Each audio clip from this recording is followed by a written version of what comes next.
Olá, estamos aqui para mais um episódio dos nossos diálogos luso-atlânticos comigo e com Rui Badaró.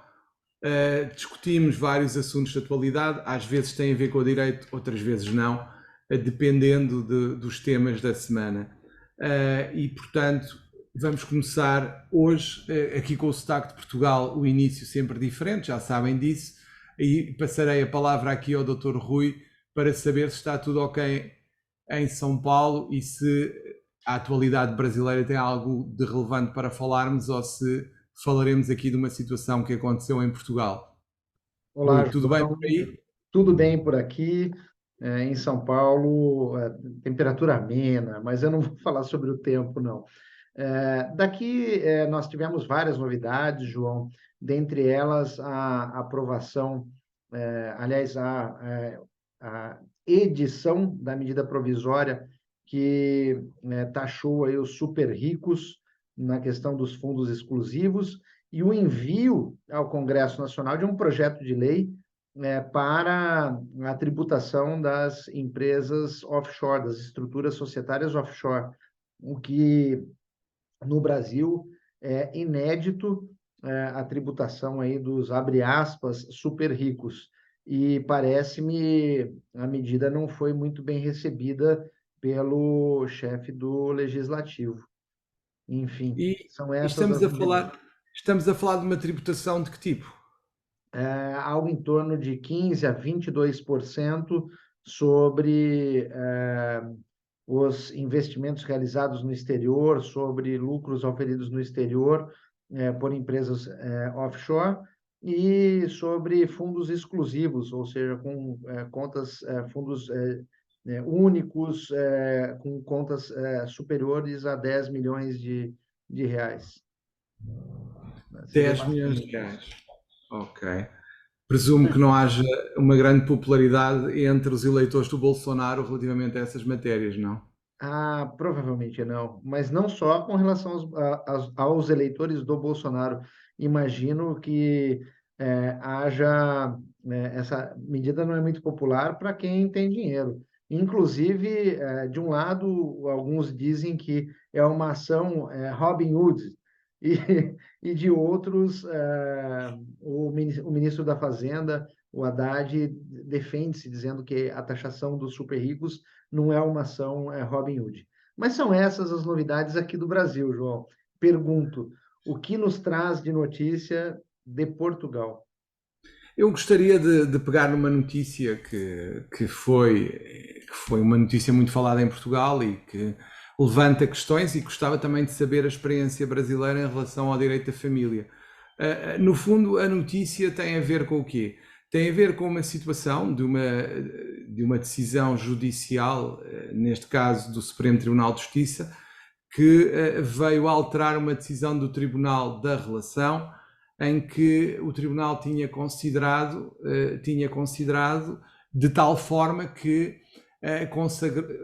considerou que deveria ser consagrada a residência alternada em relação a uma criança em que os pais viviam a cerca de 181 quilómetros de distância. E esta residência alternada implicou que a criança tivesse que estar uma semana num estabelecimento de ensino pré-primário e outra semana noutro, havendo inclusivamente referências que num lado estavam a ter naturalmente ritmos diferentes, formas diferentes de fazer as coisas, no outro já estavam, por exemplo, a ensiná-la a deixar de utilizar fralda e tudo mais, e há situações que, mais do que tudo, revelam que quer os pais, quer o tribunal tiveram pouca sensibilidade em relação à situação da própria criança, porque não há, quanto a mim, justificação, independentemente de qualquer decisão judicial, porque nós estamos a falar de dois planos. Uma coisa é o que a justiça decide, outra coisa é o que os pais fazem. Pode não coincidir. Agora, o que se passa é que, neste caso, durante mais de um ano, pelo que se sabe através das notícias, a criança foi obrigada a frequentar dois estabelecimentos diferentes, sujeita a dois educadores diferentes, dois colegas de turma, dois grupos de colegas de turma diferentes, e com a confusão inerente que isso tudo significa. E eu pergunto-me como é que é possível, num caso destes, uma coisa é a guarda partilhada, em que há uma definição das responsabilidades de forma igualitária. Outra coisa é dizer que a criança tem que viver alternadamente entre dois progenitores, porque não consigo perceber, porque uma coisa era, por exemplo, a criança manter a mesma escola, mas ser possível manter essa escola, porquê? Porque os pais viviam próximos e poderiam levar a criança à mesma escola. E aí, tudo bem, a residência alternada não teria o mesmo impacto na criança. Outra coisa diferente é, por muito que eu entenda e concorde que, de facto, a qualquer um dos progenitores tem uma relevância igual, ou deve ter uma relevância igual junto da criança, para que se mantenham os laços afetivos entre a criança e os progenitores. Coisa bem diferente é querer manter esses laços afetivos à custa da criança. E aí é que é o tema, ou seja, por mais que se queira, não é possível a reconstituição natural da situação que havia antes do divórcio. Não é. Já não existe essa possibilidade. E o que se passa é que parece que, apesar do divórcio, ainda se quer manter as coisas como havia antes do divórcio, ou seja, manter os laços afetivos não interessa à custa de quem. E isso não é possível. Uma coisa é viverem na mesma casa enquanto estão casados. Outra coisa é querer impor a mesma ligação entre progenitores e filhos depois do divórcio. Isso não é possível. A mesma relação é impossível de manter. Pode tentar encontrar-se uma substituição, que é a residência alternada, e não cortar laços com nenhum dos pais. Mas essa residência alternada não pode ser uma solução milagrosa e genérica aplicável a todas as situações, porque nós funcionamos um pouco por modas também. E acho que no direito da família funcionar por modas, por muito que se queira manter a ligação afetiva com os dois progenitores, não se pode prejudicar aquela que, no fundo, nunca deve ser prejudicada, que é a criança. E o seu interesse tem que prevalecer sempre. João, concordo contigo, por óbvio que o interesse da criança deve prevalecer sempre, mas aí você me deixou aqui pasmo com uma notícia dessas, porque houve a decisão do primeiro grau, o Tribunal de Relação fez essa divisão com relação à guarda alternada, né, determinou a guarda alternada, né, com residência... Mas eu creio que terá corrigido isso, é havido... isso? Sim, eu não tenho informação sobre a primeira instância, poderá inclusivamente até já ter havido na primeira instância a residência alternada. A questão aqui é que nós estamos a falar de dois tribunais superiores, nem sequer estamos a falar da primeira instância, em que um tem uma decisão e outro tem outra. Sim. Porque repara, a questão aqui tem muito a ver com o facto de nós partirmos de uma solução que aplicamos e que no princípio e que na nossa cabeça parece fantástica, mas temos que ver se na prática é a melhor solução. Não, E isso implica... me parece, João, na prática, que o que temos de cenário é uma falta de maturidade dos progenitores para compreender as necessidades da criança. Uma criança, até os seus 12 anos de idade, até sua pré-adolescência, ficar uma semana numa cidade e outra semana em outra cidade, tendo que conviver com dois núcleos familiares, com dois núcleos escolares, com dois núcleos de colegas, o que você cria é um cenário de instabilidade tamanho, muito grande.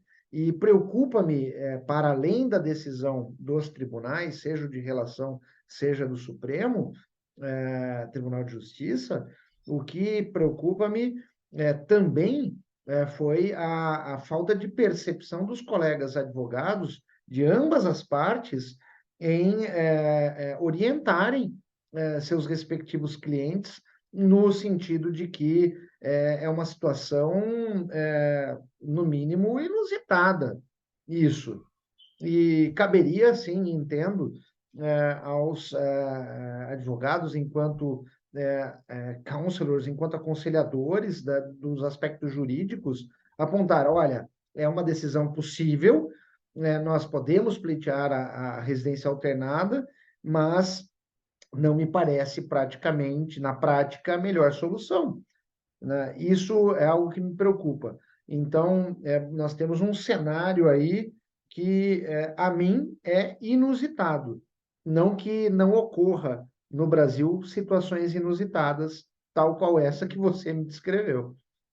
É como tu dizes, a posição dos advogados acaba por ser sempre uma posição difícil, porquê? Porque muitas das vezes os clientes estão irredutíveis, e eu sei disso, e tu sabes disso, e não é difícil de imaginar, e todos nós já passámos por situações em que os clientes, por mais que lhes seja dito que aquela solução não faz sentido nenhum, a solução é a que eles querem, eles impõem a solução e nós temos que aceitar, porque os interesses em causa que estamos a defender são os deles.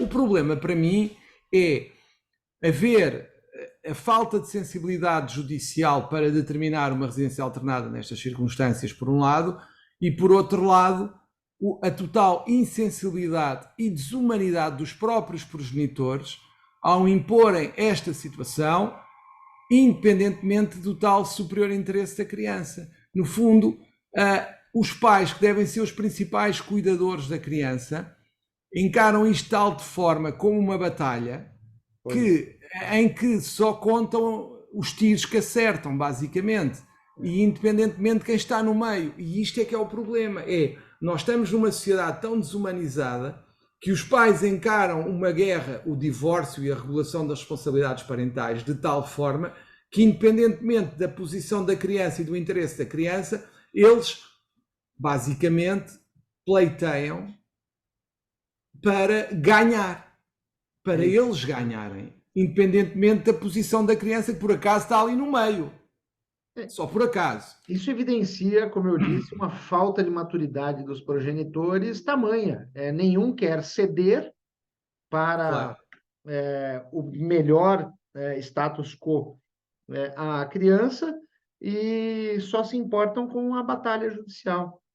Nada Quem vai, mais. fi- quem Nada vai mais. ficar com a colher, quem vai ficar com a colher de chá, e enquanto isso passa à margem a estabilidade emocional dessa criança. Isso, confesso, assusta-me demais. E já agora, aproveitando que estamos na área da família e antes de terminarmos, eu tenho ouvido algumas notícias vindas do Brasil que de facto em Portugal para nós são muito estranhas, porque infelizmente em Portugal o incumprimento das responsabilidades parentais, nomeadamente a pensão de alimentos, não é penalizado. Digamos que pronto, a pessoa não cumpre e segue a vida, a menos que exista, se a pessoa não tiver bens, não tiver nada onde se pescar, entre aspas, o dinheiro, a pessoa anda livremente e diz que não tem dinheiro, e diz que não tem salário, e que tem salário mínimo, não tem dinheiro para pagar a pensão de alimentos, etc. Mas no Brasil não é de todo invulgar ouvirmos falar em prisão de pessoas até conhecidas porque não pagam a pensão de alimentos. E isso para nós, em Portugal, de facto, é estranho, no sentido em que cá não se passa nem de perto nem de longe nada disso. João, é porque, e aí não serei perigoso, mas emito uma opinião iuris minha.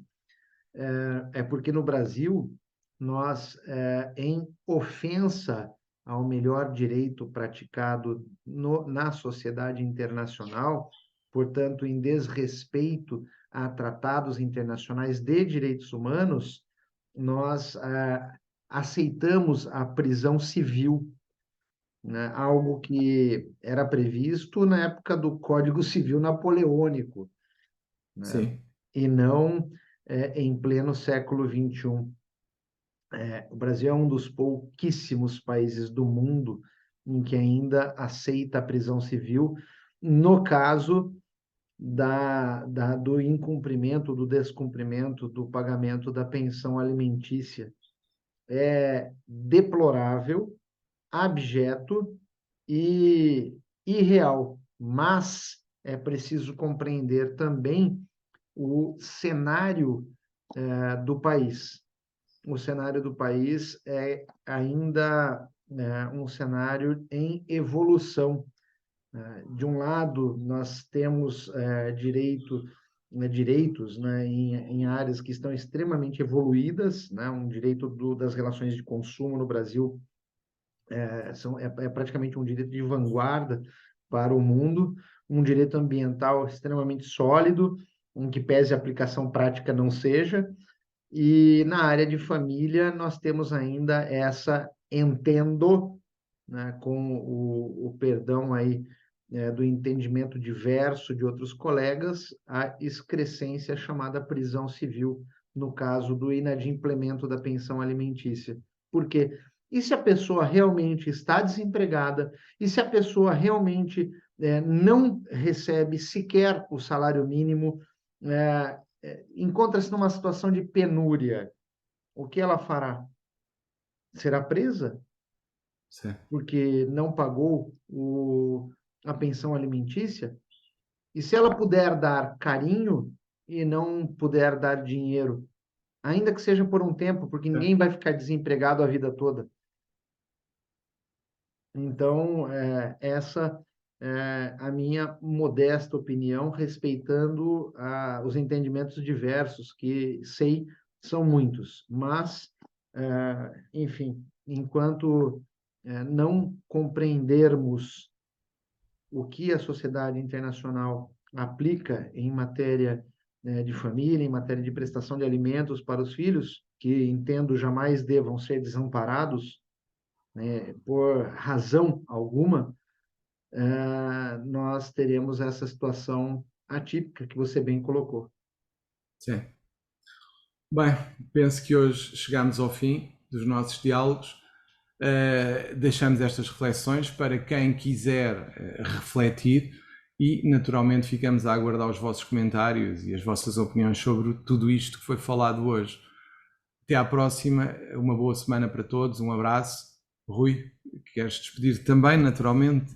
Um abraço a todos e até o próximo Diálogos Luso-Atlânticos com João Massano e Rui Badaró. Um abraço a todos.